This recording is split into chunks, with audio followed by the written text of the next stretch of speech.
Vamos falar dos tumores encefálicos.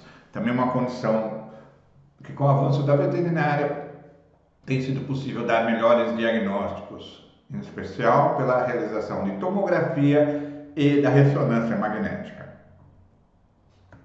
A incidência é de 4,5 cães para cada 100 mil, seria 1 a 3% de casos de neoplasia.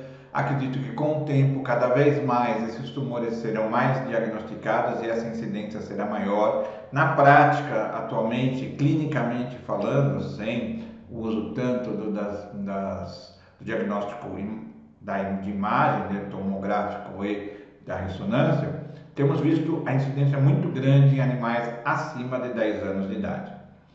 São vários os tipos, os meningiomas, que atingem as meninges, são os mais comuns, com a evolução mais rápida, com o problema muito mais rápido, uma evolução muito mais rápida, e ocorrendo em 33% a 49%, em especial em fêmeas com mais de 7 anos.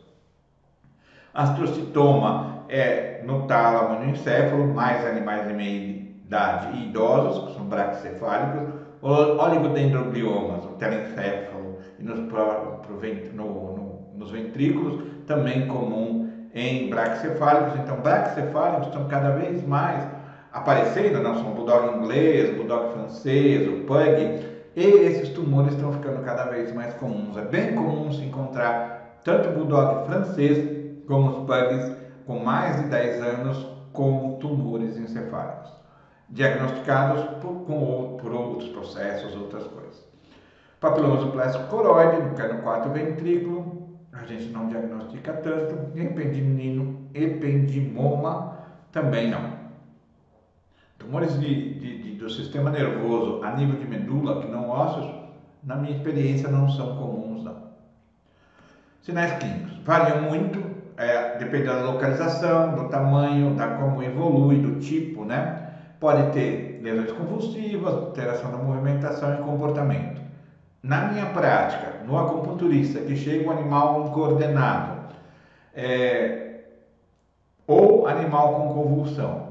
O animal com convulsão, com o animal que começou idoso, para mim 90%, 95% das vezes é um tumor encefálico.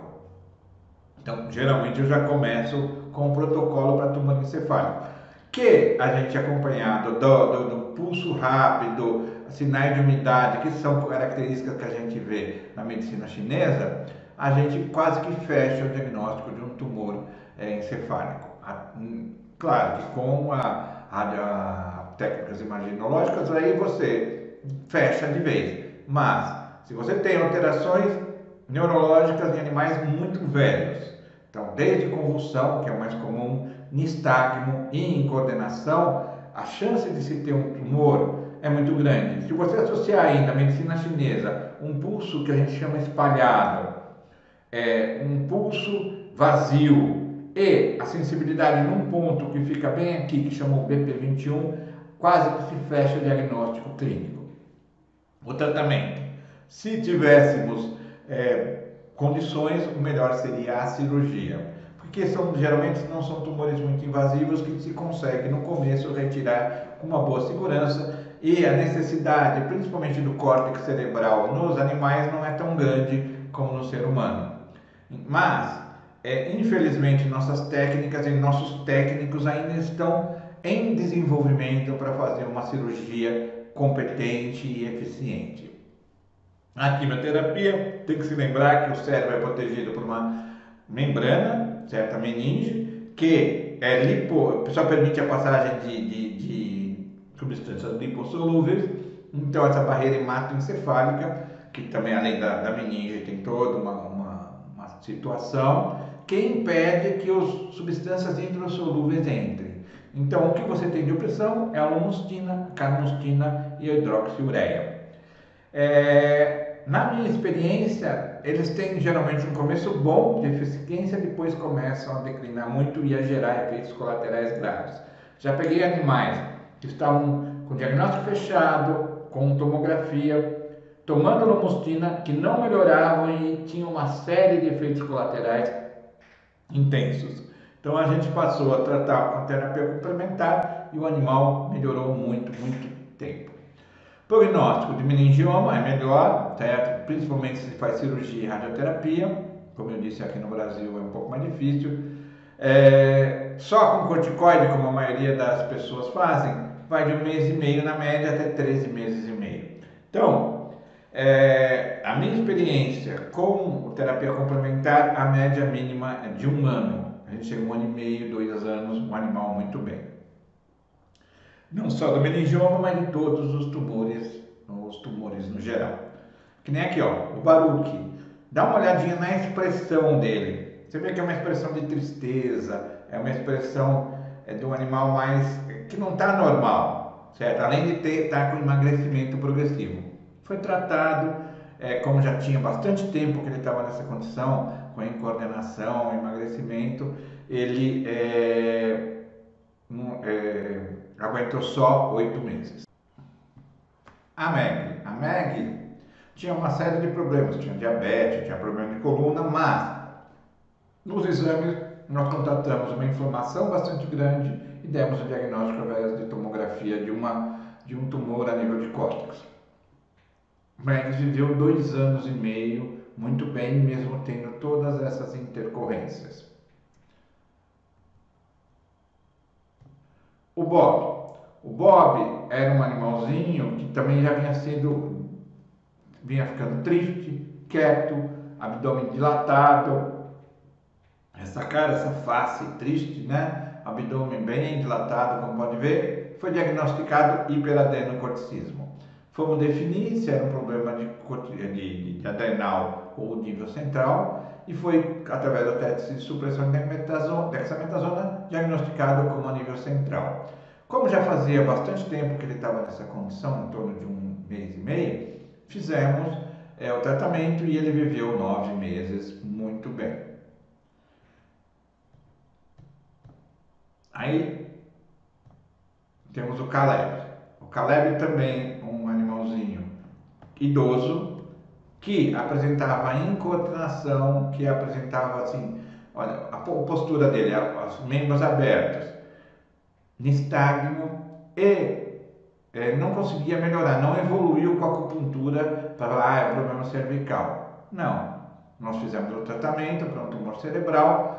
Ele já tinha 15 para 16 anos, ele viveu 6 meses, mas dentro de uma condição mais saudável, dentro de uma condição melhor. Pelo menos a tutora dele conseguiu fazer com que ele melhorasse. Ó.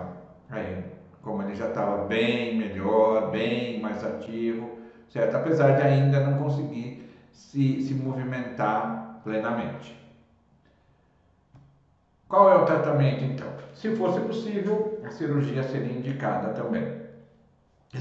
Temos vários outros casos, o Joe, tem muitos. Acho que é um dos tumores que a gente mais atende dentro da acupuntura, é o tumor encefálico. Uma porque o pessoal acha que é problema de coluna, acha que é problema articular, acaba vindo para a gente fechando o diagnóstico.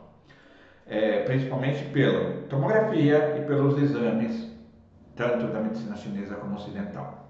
Dietética, como todo tumor, precisa ser implantada, uma dietética com alimentação natural, usando tanto anticancerígenos, como a curcumina, a piperina, que seria o açafrão e a pimenta do reino, a abóbora, que é anticancerígena, o sal, que pela medicina chinesa reduz nódulos, cogumelos, que são anticancerígenos, usar verduras verdes, né? Verduras verde escura, tá? Que também são anticancerígenos e melhoram o fluxo e a microbiota intestinal. Lembrando sempre que o seu sistema digestório ou o sistema digestório do animal é onde tem a maior concentração de células imunológicas. Se ele for hiperdesafiado, em especial pelas rações, o sistema imunológico fica hiperativo e acaba não respondendo bem ao problema do tumor que se esconde. Então, se o animal tiver uma dieta que seja mais fácil de digerir, sem tantos alérgenos, sem tantos estimulantes alergênicos, você vai ter um animal mais saudável e melhor. A acupuntura, no caso do tumor encefálico, é principalmente por não ser um tumor altamente metastático, levar energia para o cérebro para que ele, como é considerado uma víscera yang especial derivada do rim, para que essa energia do rim circule e se mantenha bem. Então, pontos janela para o céu são bem importantes no tratamento com acupuntura nos tumores cerebrais. A fitoterapia, nós temos vários fitoterápicos que são anticancerígenos, como ganoderma, monascos, tá? Uma fórmula fitoterápica específica não existe para o tumor encefálico, apenas as fórmulas conforme as síndromes. Nutracêuticos, tanto a vitamina D3 como a K2, a naltrexona e a ômega 3 são bastante importantes no tratamento, porque você vai ter uma anti-inflamação muito grande.